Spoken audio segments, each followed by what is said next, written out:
On the night of July 4, 1976, as four Israeli C-130 aircraft soared through the African skies, their mission was about to become one of the boldest and most successful rescue operations in history. This was Operation Thunderbolt, also known as Operation Entebbe. On a scorching afternoon, June 27, 1976, at Tel Aviv's Ben Gurion International Airport, Air France Flight 139 was preparing for takeoff. 248 passengers boarded the plane, carrying their dreams and hopes. The flight departed from Tel Aviv and made a brief stopover in Athens. It was here that the story took a terrifying turn. 4 new passengers boarded the plane, including 2 Palestinians and 2 Germans. Little did anyone know, these 4 were terrorists. As the plane crossed the Greek border, the terrorists, armed with grenades and pistols, made their way toward the cockpit. Panic broke out among the passengers. The pilot was threatened to change the plane's course. The plane veered off its intended path and was heading toward Africa. The passengers had no idea that the next 7 days would be the most terrifying days of their lives. The plane was now approaching Entebbe Airport, near the capital of Uganda, Kampala. Upon landing, another shock awaited the passengers. The dictator of Uganda, Idi Amin, was present at the airport, but not to help the hostages. He was there to welcome the terrorists. Amin not only sheltered the terrorists but also provided them with the support of Uganda's military. Imagine the situation when a nation's leader sides with terrorists. The terrorists made their demands: release 40 Palestinian terrorists from Israeli prisons, free 13 prisoners from Kenya, France, Germany, and Switzerland, and ensure their safe transfer to an Arab country. They threatened to kill 1 hostage every hour if their demands were not met by July 1. They played another card, releasing the non-Jewish passengers, but keeping the Israeli and Jewish passengers as hostages. The crew of Air France remained with them. Now, this was a true display of humanity. Israel was now facing a major dilemma. On one hand, 106 innocent lives were at stake. On the other hand, agreeing to the terrorists' demands would mean surrendering to terrorism. A military operation 4,000 kilometers away in Africa was a huge risk. Time was running out, and every passing second could be someone's last. Prime Minister Yitzhak Rabin faced a tough decision. He knew that agreeing to the terrorists' demands would set a dangerous precedent, encouraging more hijackings. But if something went wrong, hundreds of families would be left in mourning. However, Israel's military and intelligence agency, Mossad, were quietly working on a plan that would write a new chapter in military history.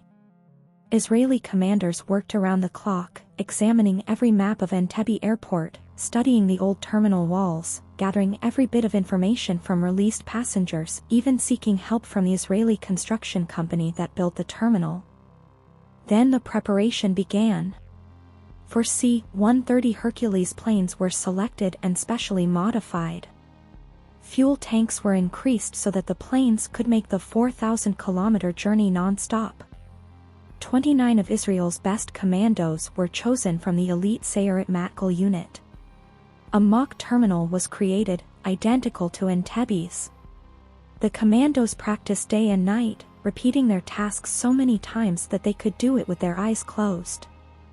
Intelligence agents discovered that Idi Amin often traveled in a black Mercedes. A similar Mercedes and Land Rovers were prepared. The commandos even wore Ugandan army uniforms and practiced their language. On the dark night of July 4, 4 massive Israeli C-130 planes, carrying commandos in their bellies, were heading toward Africa. This wasn't just a regular flight. To avoid radar detection, the pilots flew just 100 feet above the ocean. Below was the deep sea, above was the dark sky, and aboard were Israeli heroes, ready to face death to save their countrymen. At exactly 11 p.m., the first plane gently landed on Entebbe Airport's runway. The plane's door opened, revealing a black Mercedes and 2 Land Rovers. The airport guards, seeing the Mercedes, assumed that Amin's convoy had arrived and opened the gate. But by the time they realized their mistake, it was too late. The commandos moved swiftly and silently. They neutralized the guards with silenced rifles, so quietly that no one noticed. Then began the most dangerous part of the mission. As soon as they entered the terminal, the commandos shouted, "Quick! Quick!" Their Hebrew code word. The hostages knew help had arrived. The terrorists were caught off guard. Before they could react, Israeli commandos had taken them down. One by one, the hostages were safely escorted out.